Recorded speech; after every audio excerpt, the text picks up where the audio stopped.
Hi, அனைவருக்கும் வணக்கம். எல்லோரும் எப்படி இருக்கீங்க? எல்லோரும் நல்லா இருக்கணும். எள்ளு உருண்டை செய்யலாமா? ரொம்ப நல்லாயிருக்கும், ரொம்ப ஹெல்த்தியும் கூட. இது பசங்களுக்கு ஸ்நாக்ஸாக கொடுக்கறது ரொம்ப நல்லது.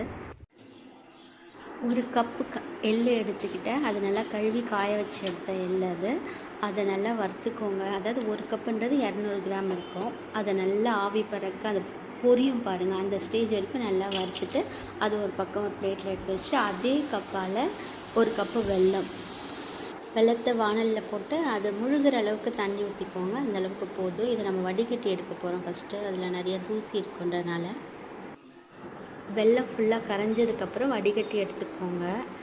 இதில் ரொம்ப தூசி இல்லை, ஆனால் நம்ம அதில் வறுத்தோம் இல்லைங்களா, எள்ளு தான் கொஞ்சம் இருந்துச்சு. கொஞ்சம் தூசியும் இருக்குது. கொஞ்சம் வடிகட்டி எடுத்துக்கிட்டால் கொஞ்சம் நல்லது.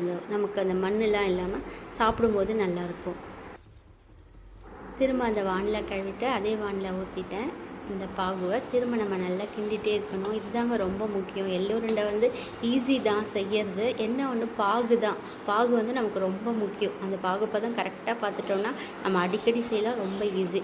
ஒரு தட்டில் தண்ணி ஊற்றி வச்சுக்கோங்க. அது நம்ம அடிக்கடி பாகு பார்க்குறதுக்கு கரெக்டாக இருக்கும். இந்த மாதிரி பிளேட்டாக இருந்துச்சுன்னா நம்ம அழகாக பார்க்கலாம். இன்னும் பாவு ரெடி ஆகலைங்க.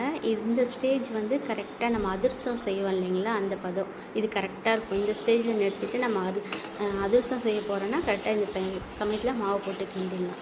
அடுத்த ஸ்டேஜையும் பார்க்கலாம். இன்னும் ரெடி ஆகலை. ஆனால் அதுக்கு முன்னாடி நான் காட்டுறேன். இன்னும் ரெடி ஆகலை. நான் பிளேட் ரெடி பண்ணி வச்சிடலாம். அதுக்குள்ளே இது ரெடி ஆகிறதுக்குள்ளே நெய் இருந்தால் நெய் ஊற்றிக்கோங்க, இல்லாட்டா நல்லெண்ணெய் ஊற்றிக்கோங்க. எள்ளில் செய்யறதுனால நல்லெண்ணெய் ஊற்றினால நமக்கு ஸ்மெல் வித்தியாசம் தெரியாது, நல்லா தான் இருக்கும். நமக்கு பாவு ரெடியாகி எள்ளை போட்டு கிண்டிட்டுனா உடனே நம்ம உருண்டை பிடிச்சிடணும். அதனால் தண்ணி பக்கத்தில் வச்சுக்கோங்க. அப்போ எள்ளு ரெடி ஆனதுக்கப்புறம் நம்ம இதை ரெடி பண்ண முடியாது. அதனால் இது ரெண்டுத்தையும் ரெடி பண்ணி வச்சுக்கோங்க. இப்போ நம்ம அடுத்த ஸ்டேஜ் பார்க்கலாம். இப்போ ஆல்மோஸ்ட் ரெடி ஆகிடுச்சின்னு நினைக்கிறேன். பார்க்கலாம். ரெடி ஆகிடுச்சிங்க. இந்த பாவு எடுத்து பார்த்தோம்னா உடையிற பதம் வந்தால் தான் நல்லாயிருக்கும். இந்த ஸ்டேஜில் எல்லாம் எடுத்து கொட்டிட்டு ஸ்டவ் ஃபுல் சிம்மில் இருக்கணும்.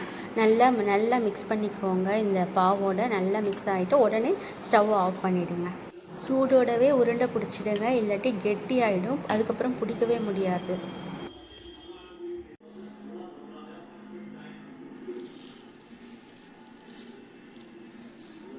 அப்பா சுடுது.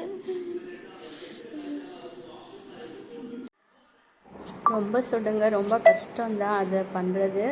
அந்த சூடோடு நம்ம பிடிச்சி வச்சுட்டு தான் ஈஸி. எனக்கு 2 தடவை இறுக்கமாக ஆகிடுச்சு. ஸ்டவ்வில் வச்சு கொஞ்சம் நேரம் நம்ம கொஞ்சம் ஹீட் கொடுத்தோம்னா கொஞ்சம் மெல்ட் ஆகும். உடனே நம்ம உருண்டை பிடிச்சிடலாம். அந்த மாதிரி பண்ணிக்கோங்க, இறுகிடுச்சுன்னா உங்களுக்கு. சப்போஸ் இந்த ஸ்வீட் கடையில் எவ்வளோ விலை தெரியுமாங்க, எள்ளு உருண்டை. அதை நம்ம வீட்லேயே ரொம்ப ஹெல்த்தியாக பசங்களுக்கு ரொம்ப ஆரோக்கியமாக செஞ்சு கொடுக்கறதுல நமக்கு ரொம்ப பெரிய சந்தோஷம் இருக்கும்.